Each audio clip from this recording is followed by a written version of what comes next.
Hello and welcome to Get Cycling, the second of 3 shows dedicated to cycling in and around the Swindon area, sponsored by Swindon Travel Choices.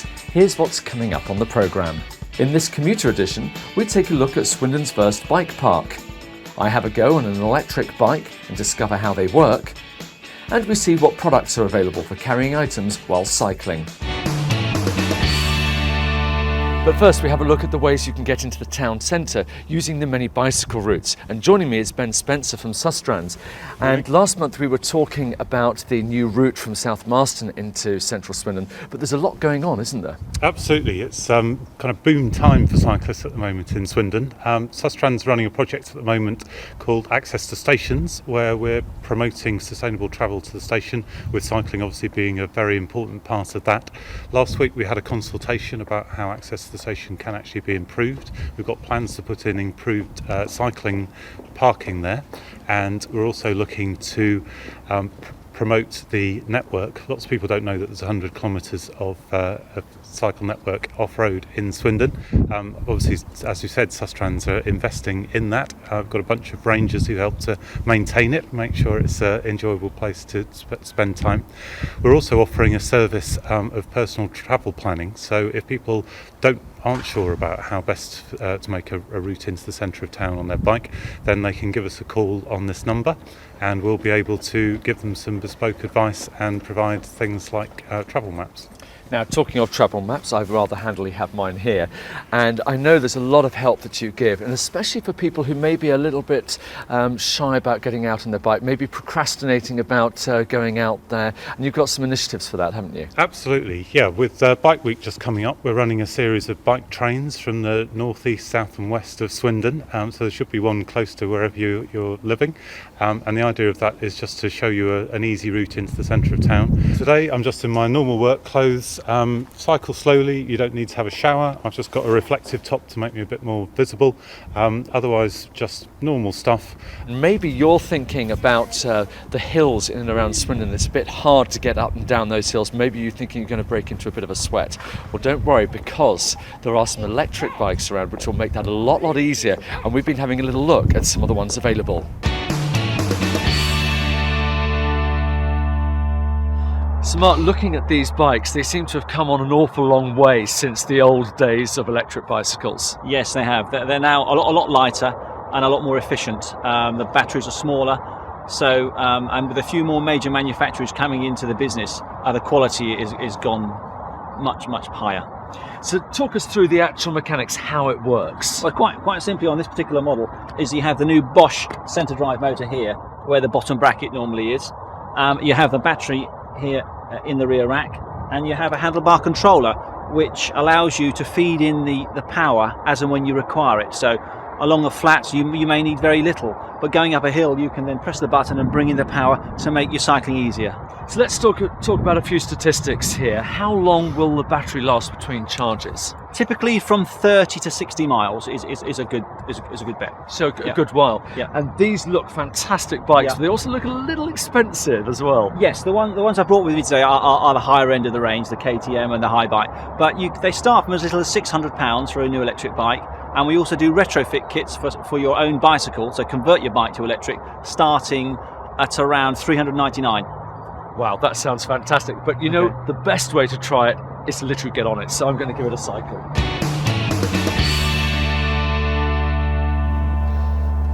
Now this feels just like a regular bike. It's got all the features you'd expect, from the brakes to the gears and so on.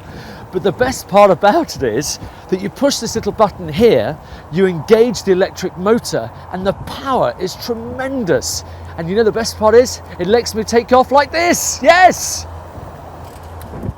Wow, Mark, you know what? That made the world of difference, having that extra power there, especially with the slight incline. Yes, yeah, no, it does make an awful lot of difference, and it really means that cycling is almost for everyone. You know, you can be 70, 80, even in your 90s, people have got these bikes and can, get out and about. And as you say, going up those hills, making the world of difference. Not that we have a lot around here in Swindon, but certainly enough to make this worthwhile. And you're local, aren't you? Yes, yeah, we're in Crooklade Road in Swindon, so if anybody would like to come and see us and test some bikes, we've got about 35 different models of electric bikes, so it shows you how many bikes there are nowadays. Well, I can tell you, I'm definitely a convert. Thank you very much indeed. Thank you very much. Thank you.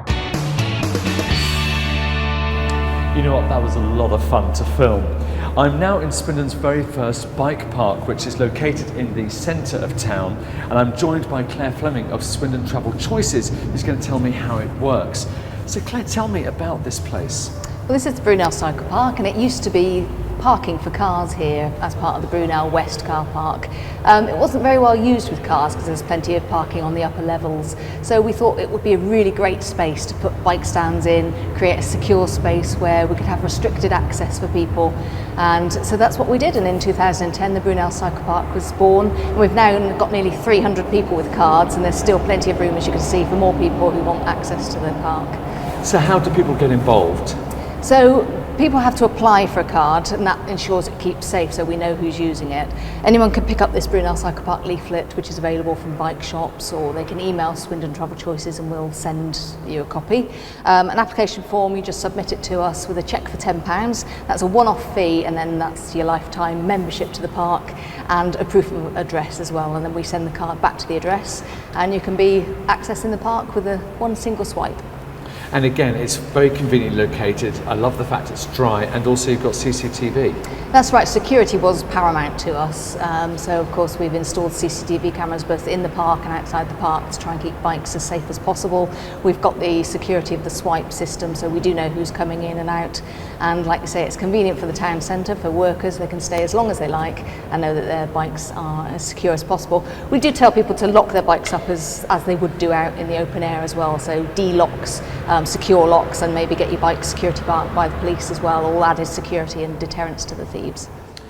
Securing your bike is just part of the process for a commuter to get to work. But how do you get things like your laptop and your papers and things like that to the office when you're cycling? Well, I went to Mitchell Cycles to get the answer. So as well as having a stock of over 2,500 bikes, Mitchell's here also have all the equipment I need to be able to get this to work. My laptop, magazines, my cables, and even my lunch. And Jason is going to talk me through some of my options. Certainly. I mean, this is a sort of a classical sort of laptop bag, really. Obviously got all the compartments in there for carrying all your extra stuff, as well as your laptop. So ideal for work on those. And I understand these range quite considerably from the basic right through to the fully waterproof. They do, yeah. You can get actual waterproof covers for these, etc. They also sit nicely on the back of the frame, as you can see, so you're not kicking them. Yeah, that's really good. And there's a lot of storage in there too. Yeah. Now you've got some other things here as well. Yeah, I mean, again, similar sort of things really. These sit on the handlebars. So again, literally got its own bracket system that clips on the front. Again, right. Good enough for storage for mobile phones and your food and things like that really on the front. And I'm glad to see that the traditional pannier is still there. Yes, that's right. Again, quite a recognised basket. Sort of, everyone uses them nowadays.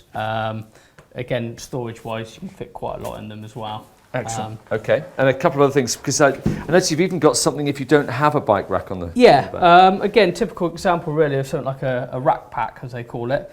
Which means it will sit around your seat post. So if you haven't got a rack on your back, this is ideal again for for putting your clothing in and your food, etc. On those ones. And they do bigger sizes in these as well. Excellent. Okay. And a couple of final options you've got there too. Yeah. Again, similar sort of thing. I mean, this is bags that just clip on and off, so they literally just slide onto the side. When you get to work, you just clip them back off again. So great options for that, and you can carry them like a normal bag. Really easy. Yeah. On those. Okay. Brilliant. Now, what sort of price are we talking about for all this equipment? You range roughly from about £25 upwards for most bags. So pretty reasonable, really. Yeah, so it's very affordable for cycling. Well, sadly, that's all we have time for this summer edition of the programme. We hope you have a fantastic summer on your bike. We'll be back in October when we're going to be looking at winter cycling in and about our town. And in the meantime, you can get more information about cycling in Swindon at swindontravelchoices.org.uk. Bye for now.